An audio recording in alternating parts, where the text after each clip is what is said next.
Bienvenue à cette première édition de notre chronique Un continent dans le monde. Aujourd'hui, nous parlons d'un pays africain qui fait bouger les lignes sur le plan monétaire en devenant le deuxième pays au monde à adopter le Bitcoin comme monnaie ayant force légale.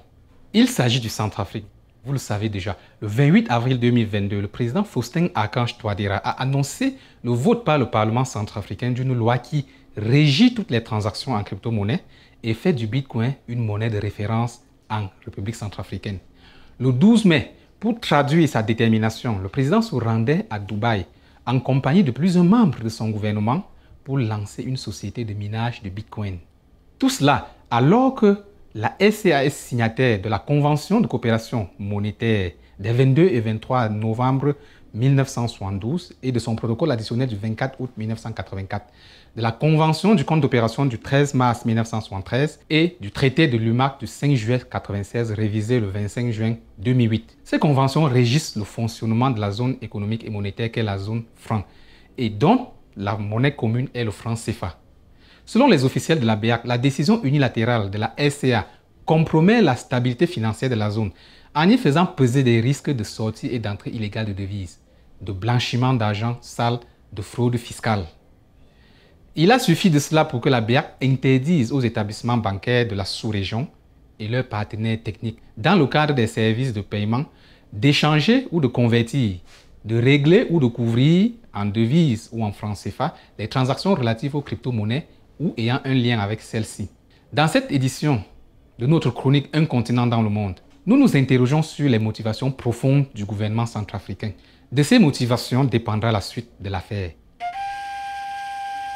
Après l'annonce, des langues se sont déliées. La BEAC et la COBAC sont sous tension et multiplient des réunions. C'est la crise. La presse spécialisée est en ébullition.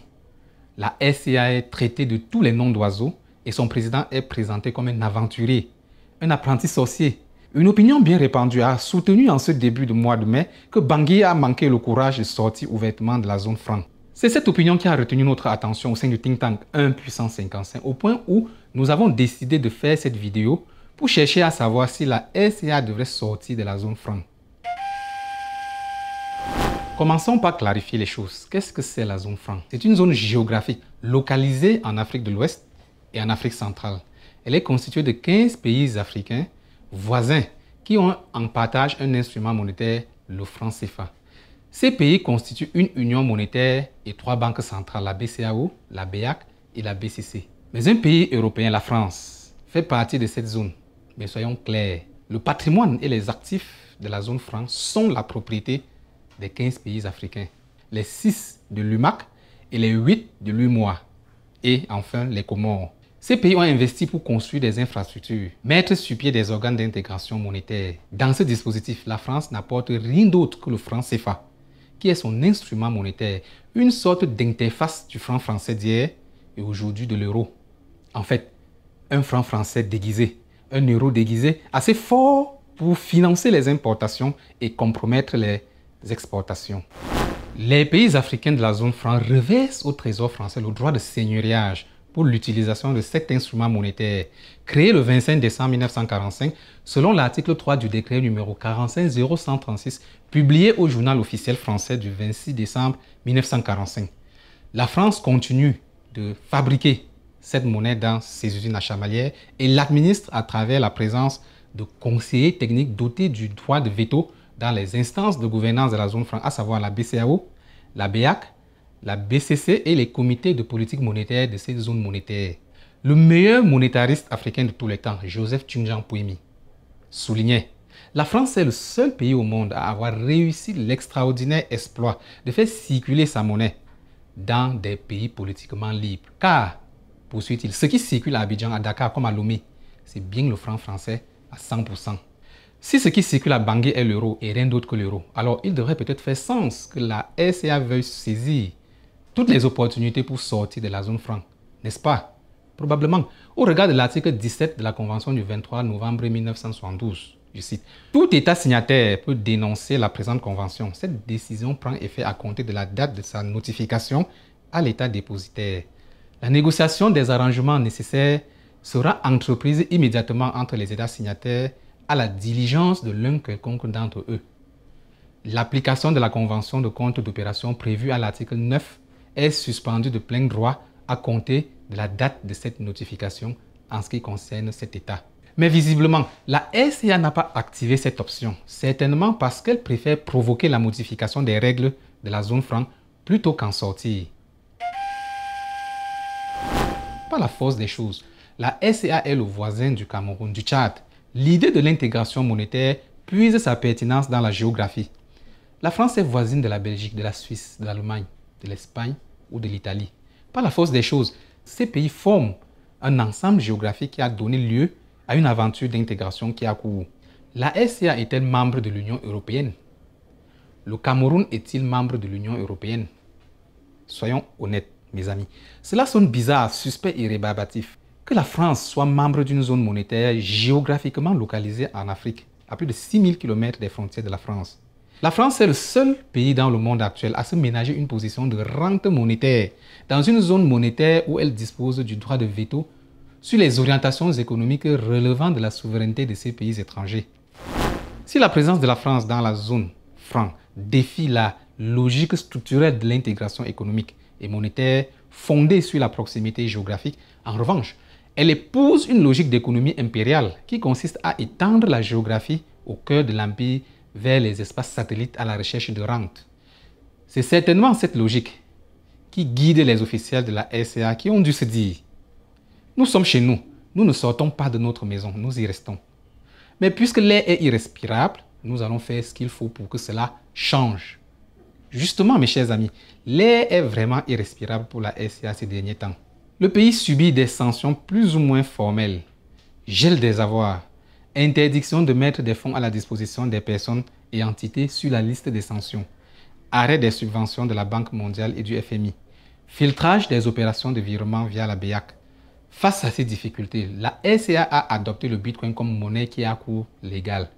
Mais quand vous regardez la chose sous tous les contours, force est de se rendre compte qu'il ne s'agit pas d'un choix monétaire optimal, pour au moins 3 raisons. La première raison, la faiblesse infrastructurelle. Le Bitcoin est numérique et non fiduciaire. La SCA dispose d'un taux d'électrification de 15% et 10% seulement de Centrafricains ont accès à Internet. Ces chiffres indiquent à quel point il est difficile de procéder au minage et à la tokenisation du Bitcoin. J'entends déjà dire que le minage a été annoncé à Dubaï. Mais qu'en est-il de la tokenisation? Elle doit se faire en SCA. Chaque consommateur doit être doté d'un terminal pouvant lui permettre de ranger, acheter, céder ses tokens en contrepartie de biens désirés. Les autorités de la SCA voient le Bitcoin comme une monnaie complémentaire. Mais il faut dire que la BEAC et la COBAC ne sont pas du même avis.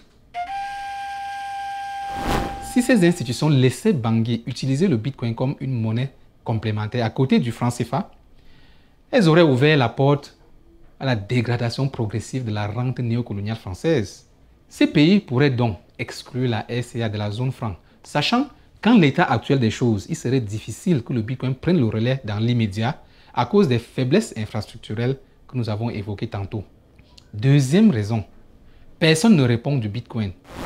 Toutes les économies rencontrent des problèmes monétaires. Quand ces problèmes se posent, ils sont pris en charge par des tiers de confiance, que sont les instituts d'émission, ce qu'on appelle les banques centrales. Elles interviennent sur les taux pour ajuster et contenir les mouvements excessifs, augmenter ou réduire la masse monétaire en circulation. Le Bitcoin est plus un actif financier qu'une monnaie car il ne repose pas sur une autorité de confiance qui garantit l'unité de compte. En conséquence, personne n'est responsable de tout problème monétaire qu'il pourrait éventuellement engendrer. Dans le dispositif actuel de la zone franc, la SCA ne dispose pas de politique monétaire. Avec le Bitcoin, elle n'en aura pas non plus. Troisième raison, le Bitcoin est extrêmement volatile. Sa valeur est passée de 68 000 $ en novembre 2021 à 21 600 $ en juin 2022. C'est suicidaire pour le pouvoir d'achat du fonctionnaire dont le salaire peut perdre sa valeur en 1 heure. C'est suicidaire pour la vendeuse du marché aux puces. Il doit revendre à des prix subitement bas des biens acquis à des coûts historiquement élevés. Idem pour le parent d'élève, la ménagère, le coiffeur. J'en passe. Pensez au Salvador, qui a adopté le Bitcoin comme monnaie de référence bien avant la SCA. Ce pays a enregistré une perte de 28 millions de $ sur ses achats de Bitcoin durant les 6 derniers mois. Dans le principe, une monnaie doit intrinsèquement varier. Mais bien sûr, en reflétant les changements de la situation économique du pays concerné. Mais les variations du Bitcoin répondent à la logique du marché. C'est donc un actif et non une monnaie, qui plus est un actif spéculatif. Mes chers amis, je refuse de penser que les dirigeants centrafricains ne savent pas tout cela. C'est tellement élémentaire. Mais alors, pourquoi, sachant tout cela, le président Touadéra, qui est mathématicien et cryptographe, a tout de même, après tout, adopté le Bitcoin comme monnaie ayant cours légal? La question mérite le détour et bien malin celui qui y répondra avec certitude. Quant à nous, au sein du think tank 1 puissance 55, nous émettons deux hypothèses de réponse. Première hypothèse, Bangui veut monter les enchères et obtenir la levée des restrictions qui pèsent sur ses opérations d'envoi d'argent à la BEAC. Cette hypothèse repose sur trois idées simples. Première idée, Bangui n'a pas remplacé le franc CFA par le Bitcoin. Le Bitcoin est adopté en plus du franc CFA. Certains pourraient voir cela comme une belle précaution pour laisser la porte ouverte à la négociation.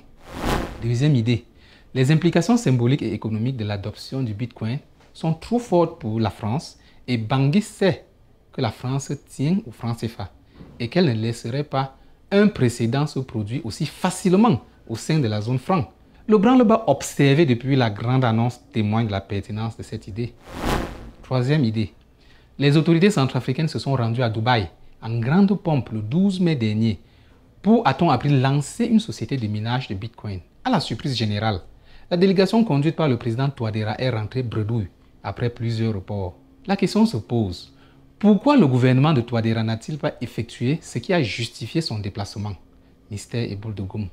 Si dans les prochains jours, les prochaines semaines et les prochains mois, il ne se passe rien, nous serons en mesure de conclure que Bangui a utilisé le Bitcoin non pas comme une monnaie ayant cours légal, mais plutôt comme monnaie d'échange pour obtenir la possibilité de faire des virements internationaux. Deuxième hypothèse, la SCA en a marre et veut casser la baraque. C'est l'hypothèse du combat, motivée par l'énergie du désespoir. Face aux différents blocus qu'elle rencontre à la BEAC, en matière de virement, les autorités centrafricaines ont dû se demander, est-ce qu'on peut être noyé dans la mer et être mouillé à moitié? Ou encore, pour éteindre le feu, est-ce qu'on a besoin d'eau propre?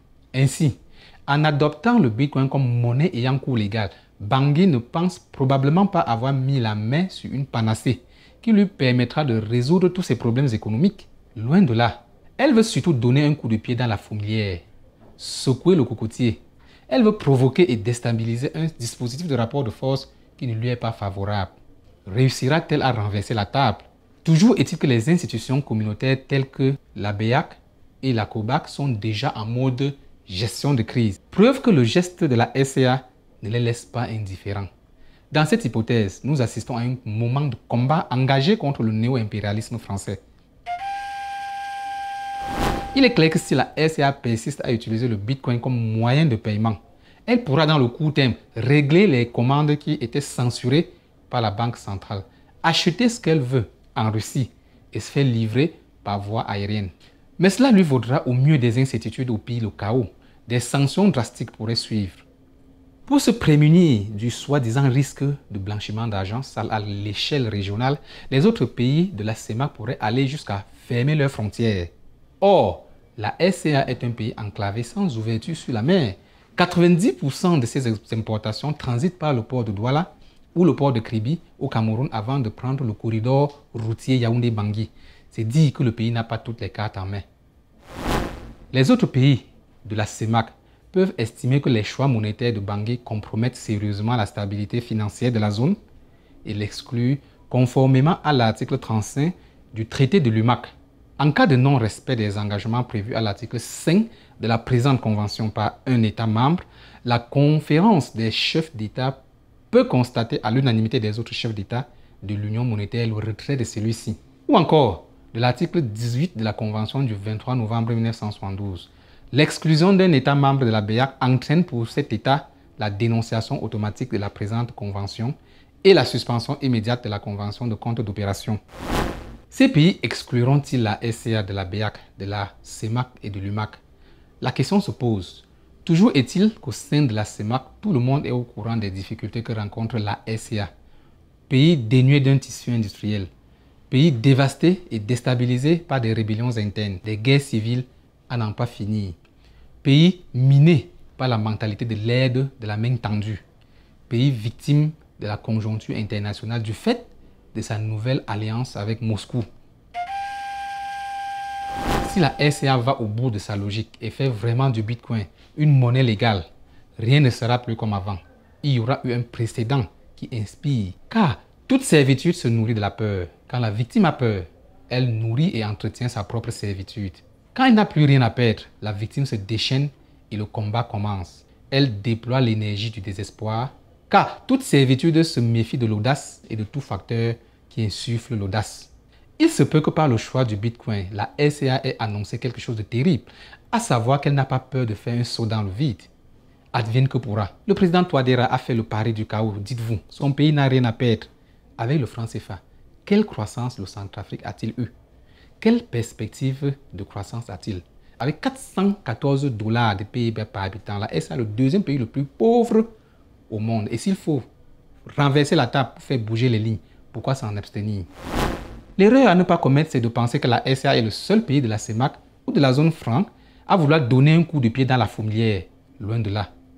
Toute servitude a son cycle d'expansion et de gloire, mais aussi son moment de doute et puis de déclin. Le franc CFA est plus proche de la fin que du début, parce que le contexte qui le légitimait en tant que rente coloniale et ensuite comme rançon néocoloniale est dépassé. Aujourd'hui, les consciences s'éveillent. Les partenariats internationaux se diversifient. Les outils de communication offrent des espaces de liberté. Face à tout cela, que pour une rente coloniale? Que pour une rançon néocoloniale? C'est le temps de la fronde qui a commencé. À l'avenir, dans le moyen et le long terme, toute conjoncture sera bonne pour donner un coup au franc CFA. Un coup, puis deux, puis trois coups.